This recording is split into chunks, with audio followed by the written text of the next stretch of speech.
Welcome to the Underground, the Steel City Underground, the black and gold standard for Pittsburgh Steelers coverage. Now, here's your host, Brian E. Roach. Hey everybody, welcome to another edition of the Steel City Underground podcast. I am the host who doesn't like toast, as you well know, Brian E. Roach, welcoming you to a special edition of the podcast. My compatriot, my brother from another mother, Joe Kuzma, is busy preparing for the Steel City Underground fantasy draft, so he's just too busy to do anything else. You know, he's got to get his team in order, and lucky me, and I mean that honestly, that means I get to spend some time with a special guest that we are welcoming aboard, Joe Rutter from TribLive. Joe, welcome aboard the podcast. Glad to be here. So is it true you don't like toast? I can't stand toast. Kidding.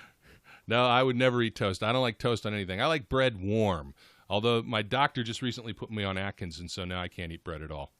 Well, it's probably better for you that way. Yeah, but, it's you know, so now I guess I'm the host that doesn't like any form of bread. Doesn't rhyme, though, so I guess you got to go back to what you're used to. Yeah, exactly. So, Joe, you work for the TribLive. You've been covering the Steelers for a while now. And about how long have you been on the Steelers beat? It will be 3 years to the day here in about another week or so. I joined 3 games into the 2016 season. All right. And, I mean, I guess do you have any other history with the team? Been a fan, anything like that? Well, actually, yeah. Now that you ask, yeah, my father, we had season tickets at Three Rivers starting in 1970 when it opened. I was lucky enough as a kid to go with him to 4 Super Bowls. Wow. Saw all of those. And we've still continued to have season tickets, although now that I cover the team, I don't go to the games. But they've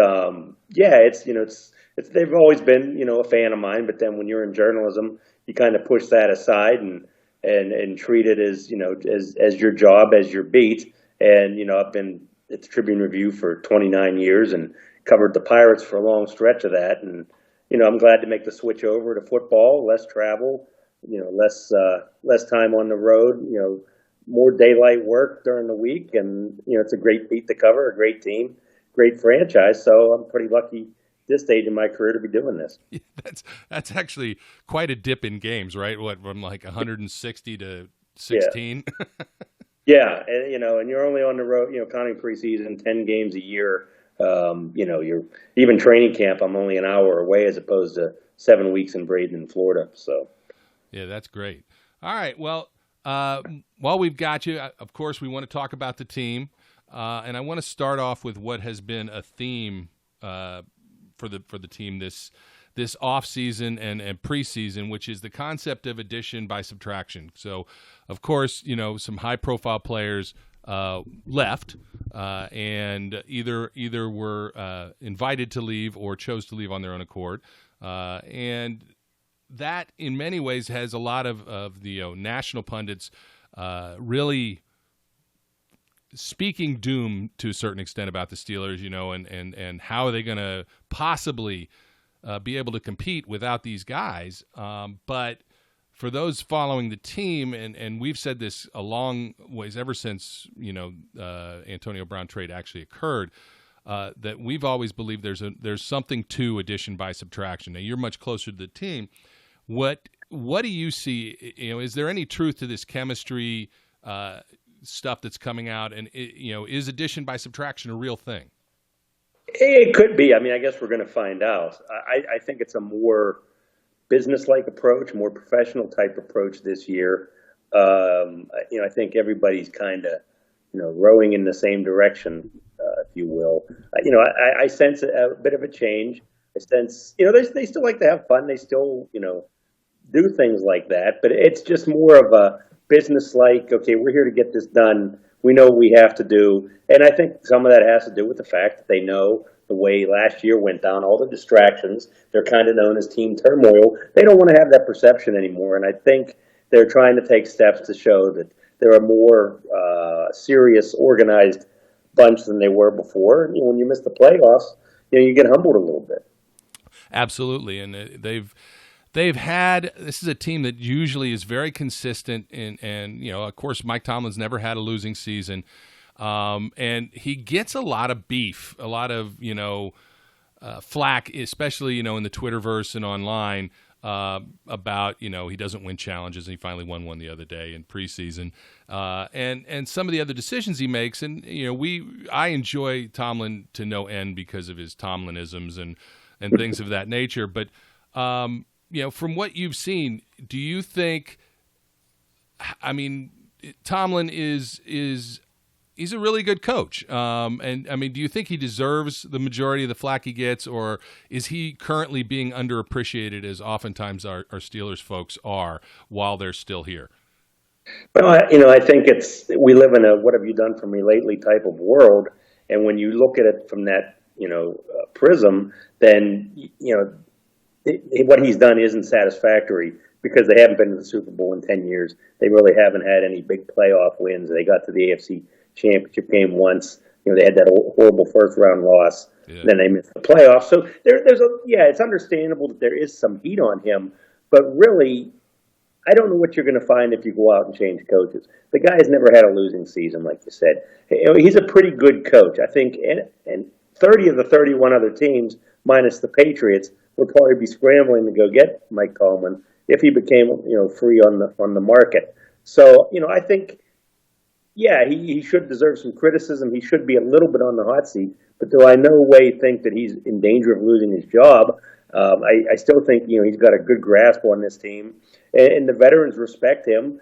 And he's going to be tested more this year because AB's not there, and to a lesser extent Le'Veon Bell. But I think he's fine with what he's done. I think fans should appreciate what he's done because this franchise, in between the late 70s and early 2000s, went through some lean periods that I don't think anybody wants to see have happen again. Yeah, and it's a great lead into what I want to talk about next, which is another guy who I don't think gets the recognition he deserves nationally or sometimes amongst the fan base, and that's Ben Roethlisberger. When you look at the records that he has, when you look at the performances he's had, it's pretty impressive the things he's been able to do during his career. And a lot of people will make the statement that Ben helps make receivers better, and other people will say no, it's the receivers that save Ben because he's a cowboy and he's a wild thrower. But you've got a history with the team. And I think that again, this is another situation where when Ben finally does hang it up, we are on the brink of another one of those lean times because franchise quarterbacks just don't come around that often. But do you see the same things? Do you feel like Ben doesn't get the credit he deserves, or is he pretty well represented nationally? I think he's represented decently nationally. I think he has taken some shots. I mean, a lot more for probably the off-the-field stuff.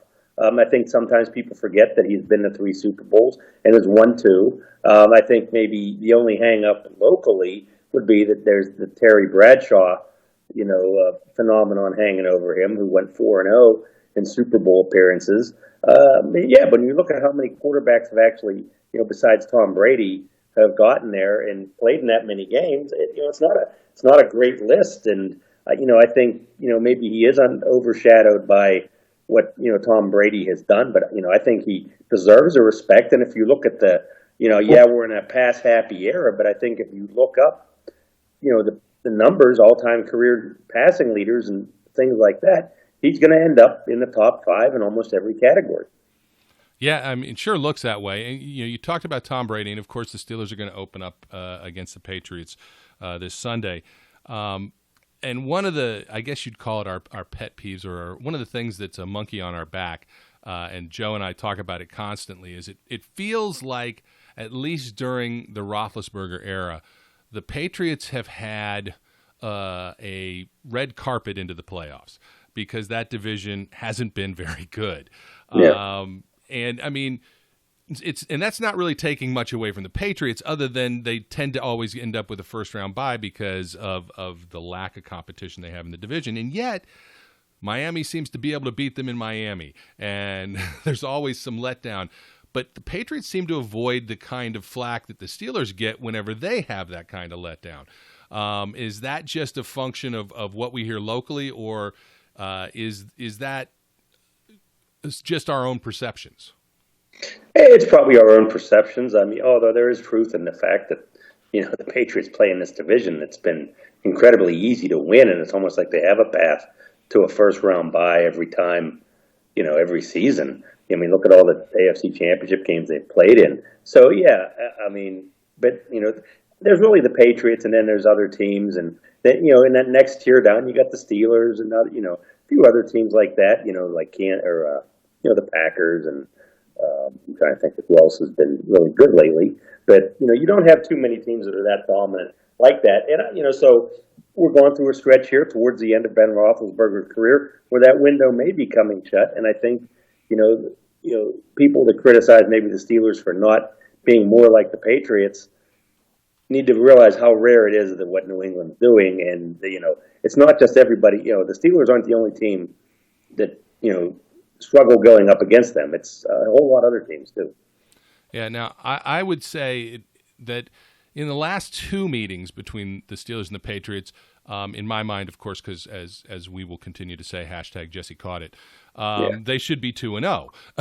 And so do you think that they've gotten some of the Patriots out of their attic, so to speak? Off that Patriot monkey, a little bit off their back. And there's not the same mindset of, oh, my God, and if something goes a little bit wrong, it's like, oh, no, here we go again? Or do they still maybe have a little mental issue with the Patriots?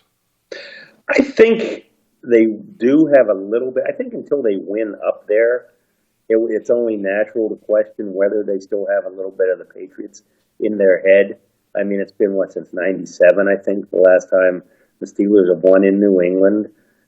Without that game with Matt Castle, obviously. Right. But Tom Brady's never lost to them up there, and I think as long as they have that hanging there, there's going to be a little bit of that in there. And I think the younger players on the Steelers that have never played up there need to guard against that coming into this game. I mean, Ben Roethlisberger's not going to be bothered by that, and but you think about it, and Juju Smith-Schuster hasn't played up there. James Conner's never played up there. Guys that have been on the team for a couple of years, it's been since the 2017 AFC Championship game that, or 2016, I guess it was, that they've had a chance to play up there. So I think, there are going to be some nerves, and but the Steelers, I think if they can show that they can win up there, then they're setting the foundation for a pretty good season. Yeah, absolutely.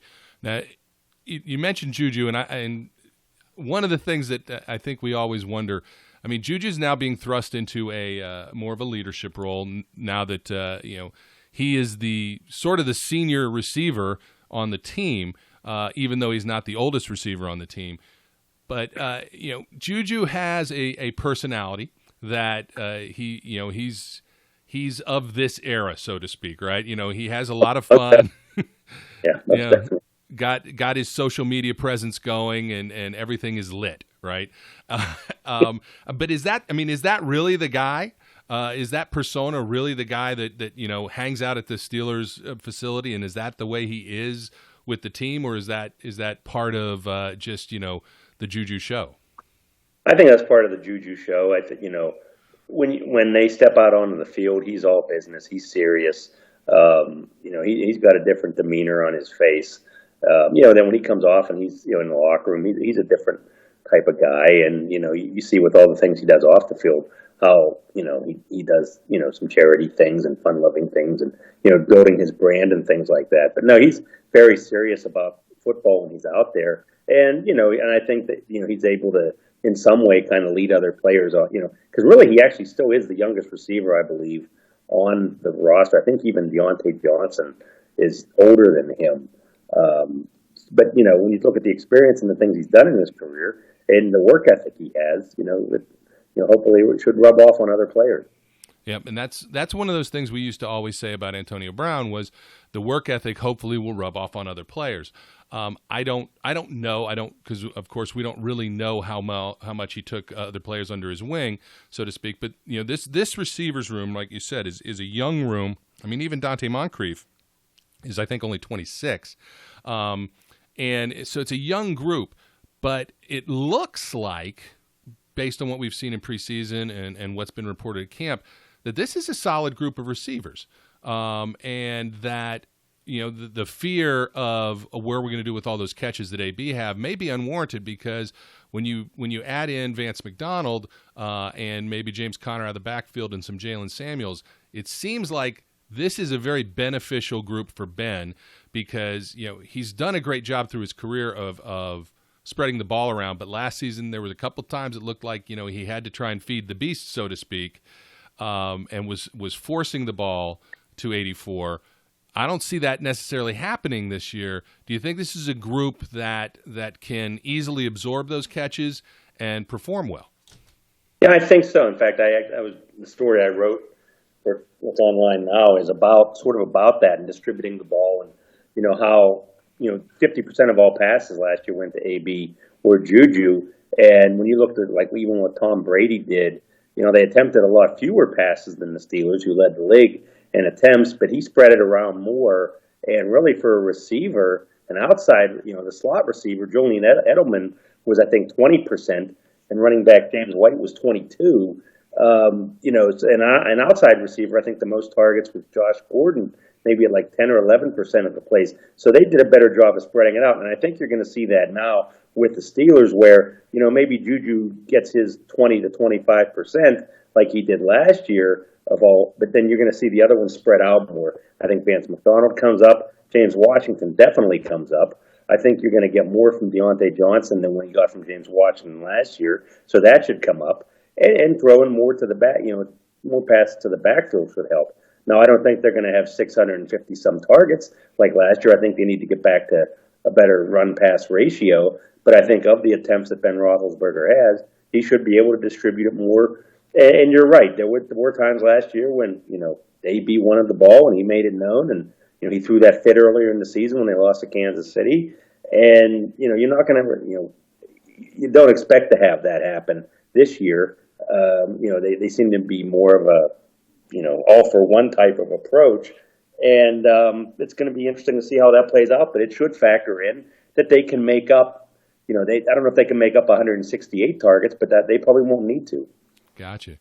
So we've talked a lot about the offense. I want to flip to the defense now, and especially the linebackers, because this is a sort of, I don't want to say it's unheard of, because I know Cowher kept 10 linebackers once or twice.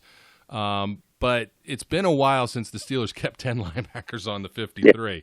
Yeah. And so at the same time, when we were doing the show prior to the final cutdown, and I think it was the post-game show, one of our contributors, Zach Meckler, and I said, I don't know how you keep Tuzar Skipper and Ulysses Gilbert off the team with what they did in the preseason. So do those two guys, do they show up in practice the same way they seem to show up game day? Are they guys that Steelers fans should be excited about? Oh yeah, most definitely. They were noticeable, especially Tuzar Skipper. He was really noticeable in Latrobe and the things he was doing. And there were certain people like I'll say Tunch Ilkin picked him right away as his camp phenom. Before camp started, and he showed a lot of things out there. And if you see him, in a uniform, I mean, he looks like a grown man. He looks like a linebacker, not maybe in the James Harrison mold, because he was really ripped, but he's a big guy, and he's built, and he looks like a football player. And how he slipped through the cracks and ended up at a rookie tryout camp, I'll never know. But he definitely looks like a good player. Now, it's a matter of whether he's going to be able to get on the field early. I'm guessing he'll probably be inactive, depending on what happens with Ola Denny, and maybe Anthony Chickalo's not ready. Maybe that gets him on the field. But I think they're going to give him time to develop and maybe get him to work more on special teams. But Ulysses Gilbert was the same way. He's been really good on special teams. Had that strong start in the preseason, and he's kind of been everything they wanted, and probably given them a little more than a 6th-round pick that you would expect to get in his first season.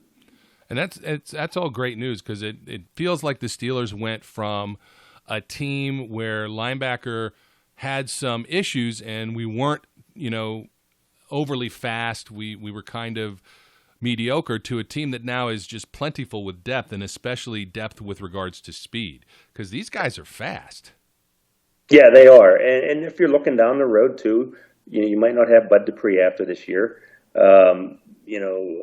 You could always move on from Anthony Chickalo if you wanted to. Vince Williams, I'm not sure how much longer he's going to be here. So you've got younger guys that you can plug in the event that, moves are made in the future. And, these guys, have put a little foundation out there that makes you hopeful that they got some good things coming ahead.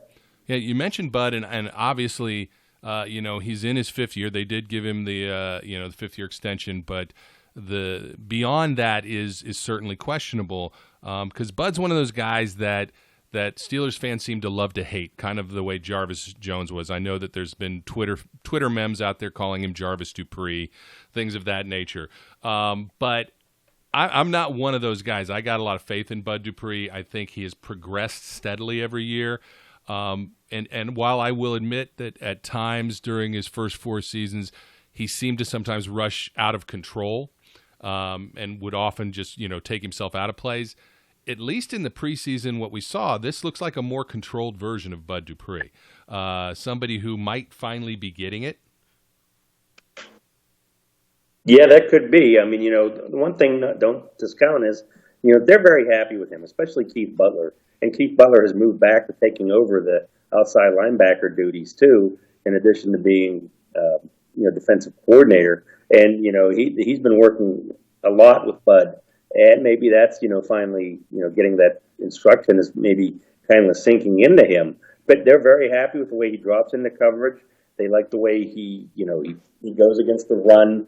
And he seems to be getting a better path to the quarterback, which is ultimately what fans are going to judge him on, by the number of sacks he gets or the pressures.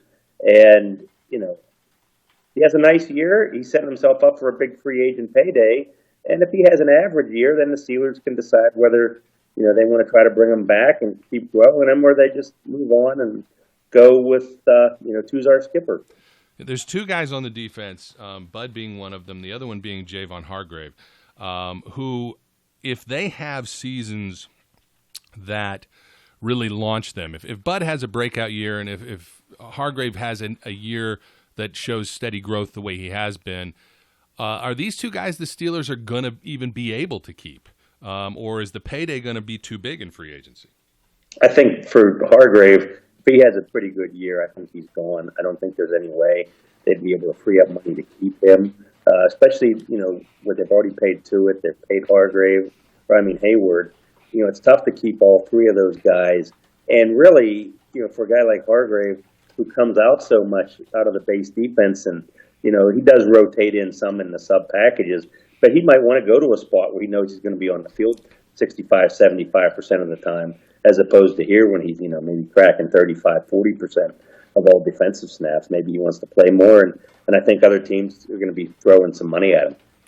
Yeah, and if let's say Bud gets 12 sacks, which would be certainly a career high, does that elevate him? Because, edge rushers can get paid pretty heavily out there too. Does that take him out of the equation? I would think so too. I think the way they've allocated their money right now, they'll have some things to figure out next year. I guess next year would be they'd have to decide on TJ Watt will be up to his 3rd year. They'd have to decide on TJ Watt's 5th year option. I think next up. So they would have some other guys that they would have to, James Conner, for instance, whether they want to extend him. So, there's going to be other guys next year that are due for this type of money. So I think, Hargrave, Sean Davis, and Bud, if they have the seasons they're expecting, are probably going to play their way from a financial standpoint out of town. Gotcha. Now, speaking of James Conner, which we didn't talk about him on offense, we didn't talk about the running backs, but do you think if James Conner has the same kind of year he had last year or even slightly better, and the Steelers are going into, I guess, at that point, what would be his 4th season, are they looking at another Le'Veon Bell type situation with him where he's going to want, especially after Zeke's contract, $10+ million a year? He may. I guess it depends how much they value the position and his role within the offense. And maybe it's a situation where you have Hargrave, or not Hargrave, Jalen Samuels, who's, a year behind him, waiting. Maybe Benny Snell takes on a bigger role. I think that's something we're going to have to see play out. But if he has the type of season that everybody expects, gets over 1,000 yards, catches a lot of passes, gets 10 to 15 touchdowns, then, he'll be playing his way into a big payday and has to decide, I guess, whether, to take maybe a little bit of a hometown discount with the Steelers or wait through after that fourth year and, try to cash in like the other free agent running backs. Gotcha. And so I'm going to jump back to the defense because there's a linebacker that I wanted to talk about that I haven't had a chance to talk about yet. There's really two more, and that's Mark Barron and Devin Bush. In the initial depth chart, Mark Barron is listed as the starter, but I think everyone expects Devin Bush to get his fair share of play come this Sunday. He's flashed in the preseason games he's been in. It's not been perfect. He's made some mistakes, but he does seem to be the kind of guy that doesn't make the same mistake twice. And there's, again, been a lot of talk about his leadership ability, about him taking control of the defense and being very vocal. Is that what you've seen out of him? Is he seem like the real deal? I haven't honestly paid as much attention or noticed about the communication type of stuff. But, just from watching in practice and in games, he has the sideline speed that they've been searching for. He's a good tackler. He plays a lot bigger than he looks because he doesn't look, especially out of uniform, he's not a big guy. Yeah. But he has that speed and, he has those football instincts that you need, especially at an inside linebacker spot. And I think they're going to find a way to get him on the field a lot against the Patriots, especially if it turns out they really need to rely on speed to chase some of these, receivers around the field or running backs. And so I think maybe Vince Williams' playing time will be hurt more than Mark Barron. So I expect Mark Barron, a faster guy, to get a fair share of playing time as well. Yeah, I think the combination of those two, and I'm kind of excited to see what we get when we have Barron and Bush on the field together. And that's no slight against Vince Williams, who I think has been a great contributor and is a really developed a great pass rush set of skills and has been very, very dependable over the years. But the game's changing, obviously, and those thumper kind of linebackers that Vince is aren't quite the same, needed the same way as they once were. But Barron and Bush both on the field at the same time, that's kind of an interesting look with that kind of speed from both those guys out there. Yeah, and the only thing I would say that would maybe contradict that, or even myself, is Vince Williams has been in these type of games before. He's played, he's been there the last couple of years. They played the Patriots. He's familiar with that. So maybe even if it's not the best matchup situation, maybe he provides that stability out there where he's not going to be overwhelmed by the atmosphere, and that maybe Devin Bush initially would be. So, that may cut into a little bit of that playing time. But, the thought of having Bush and Barron out there, is really intriguing. It's just that the only thing that would hold me back is the fact that they don't have that history of playing against New England, that Vince Williams does. Gotcha. Now, as we start to get into the backfield, Sean Davis has been hurt. I know that they're notoriously tight-lipped with where guys are on injury status, but do you think there's any chance he plays this game, or is this going to be Cam Kelly's kind of introduction by fire? I think it's going to be Cam Kelly's introduction. Sean Davis wasn't in uniform today. He did not practice at all. He told me after the third preseason game that he wouldn't miss the Patriots game. But right now he only has two more chances to practice. They've kind of moved ahead with Cam Kelly, and he's filled in several times for Sean Davis, even back to OTAs when Sean Davis wasn't, missed some time. I think they're prepared and comfortable moving ahead with him. And, they've mixed in Mike Hilton some at safety as well to kind of try to mix things up. So I think they've got a bunch of different ideas of how they want to use these guys, Cam Kelly included, just in case Sean Davis doesn't play. And I think they're moving ahead as like Sean Davis won't be in the lineup. Gotcha. And Then the other guy, and I didn't get a chance to look at the injury report today, so I don't know if Joe Hayden practiced or not. But Joe Hayden, of course, the other guy who's missed time. Does it look like he'll be on the field? Yeah, he will be. He practiced today. He's ready to go. I don't think there's any issues there. Sean Davis actually was the only player they had listed. Even guys like, Ola Denny's been back practicing, and Justin Lane. So guys that you thought might have a potential for a longer injury are out there. So they're probably, other than Sean Davis, as healthy as they can be. But no, Joe Hayden will definitely be out there. And, I'm curious to see how they kind of use him. Are they going to match him up with somebody, or are they going to kind of move him around? And basically, too, how Steve Nelson handles it, because, he was kind of picked apart in the AFC Championship game last year when he was in Kansas City. And I would expect Tom Brady to try to do some of that again. Yeah, and I've talked incessantly on the podcast about how hand in hand the rush goes with the secondary, and if they can get to Tom Brady, and Tom Brady is of course not known for getting put on his butt too often. He doesn't take a lot of hits. He gets rid of the ball quickly. He's very good at making his reads and picking apart zone coverage, but the defensive front of the Steelers, especially when Cam and Tuitt are really on their game, is better than I think we've seen in a long time. I don't think they get the credit that they deserve. I say that a lot because I don't think they get the credit they deserve. I mean, Cam started to get some notoriety. He made the All-Pro and he made Pro Bowls, but and Tuitt doesn't seem to have put a full season together yet. But I think if those two guys get in sync, with TJ Watt maybe even elevating himself more, we have a bold prediction article that we put on the website, and my bold prediction was that Brady hits the turf 5 times.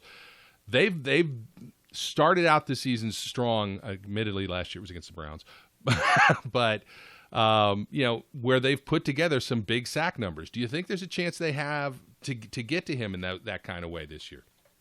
I think they have the ability, but, like you said, Tom Brady gets rid of the ball so quickly. I don't know if they'll get the opportunity. I think they will fluster him. And, to me, you mentioned Stephon Tuitt. To me, he's probably the one guy on this defense that has to have a big year. I think, he kind of teased everybody 2 years ago, first 2 plays in Cleveland, and then he got hurt, and he kind of wasn't the same player since. And for whatever reason last year, he just didn't show the consistency that you'd expect, and they gave him that big contract. So I think he needs to have a better year this year. I think he needs to be in the backfield more often, going after the quarterback. And, I think they can get to Tom Brady. I don't know if they sack him or knock him down that many times, but if they could get their hand in their face, force incompletions, and maybe get an interception or 2, that would be huge. That would, probably be better than, take that over a sack any day. Yeah. We'll see. I mean, Tom Brady doesn't usually make too many mistakes like that, but, if this defense is improved, they should have the ability to do that. Gotcha. So, looking ahead to the game, which is what we'll close this all down with, what do you think the Steelers have to do going to New England, where, like you said, they haven't won in some folks' lifetime? What do they got to do to win up there, other than just avoid turnovers and avoid mistakes? Is it going to be that simple? Well, I've always thought this too, that the one time that they did beat Brady before, this is 8-10 years ago in Pittsburgh, where they had an extreme advantage in change of possession time of possession. Yep. And I think if they can control the ball, get the running game going, and and ease these young receivers into this the spotlight here, I think they have a chance to do that. I think defensively they're better met to handle them, especially with Gronkowski out. But I think if they can get established the run, get some tempo going, build some long drives, then and importantly get the ball in the end zone and not settle for field goal attempts, I think they have a decent chance to win this game. And and don't discount the fact that finally some year, maybe this year, Tom Brady will start showing cracks a little bit. Yeah, I mean, he's 42. Yeah. At some point, our bodies break down regardless of whether you're Tom Brady or not. So, we kind of got to hope. All right, I'm going to put you on the spot for this one. Do they win or do they lose in New England on Sunday? That's a good question. Initially, I thought they would lose. Lately, I've been circling back more that I think they have a chance to win. I don't know if that's from being around the team more and seeing the things that I like about this team, and seeing the way New England has kind of had to piece some things together and losing Gronkowski. But I think New England hasn't gotten off to the hottest of starts lately. So I think the Steelers have a very good chance to win. I think they can win. I don't think they'll blow them out by any stretch, but I think they can pull this out by maybe a touchdown. Excellent. That'll cheer everyone's heart. Until, of course, the game's over, and if it doesn't happen, then they'll blame us all. Hey, I felt that way going into the AFC Championship game a few years ago too. We saw how that one ended. So. Yeah, that's true. All right, Joe, tell everybody how they can find you, follow you out there on the Twitterverse and the intrawebs. Well, my Twitter handle is @TribJoeRutter, Rutter. I can be found at TribLive, or if you old school and get a newspaper, the Tribune Review, sports section. A lot of ways you can find us, but if you're looking online, the Twitter, TribJoeRutter is probably the easiest. Yeah, and guys, if you're listening to the show and you're not following Joe, or you're not catching up on what he puts out there, please do me a favor and do it, because he's put out some really great articles this season. I've been retweeting them as much as I can. Because I think they're really he does a great job. So, Joe, I wanted to say thank you for taking the time to join us. We certainly appreciate it. Any last words for the Steelers Nation out there? Well, I think it's going to be a better season than people expect. I wouldn't get caught up in the Cleveland hype. I think Baltimore might even be up for a letdown with Lamar Jackson taken away to find his stride. So I think the Steelers are going to be in for a good season this year. And again, I enjoyed this, and anytime you want me on, don't hesitate to ask. Thank you very much, Joe. Appreciate it. Again, everybody, this is the Steel City Underground Podcast. My name's Brian Roach. His name's Joe Rutter. Until next time, as I like to tell everyone, it's chaos out there. Be kind. We would like to thank you for listening and remind our listeners to follow us on social media and our website, www.steelcityunderground.com.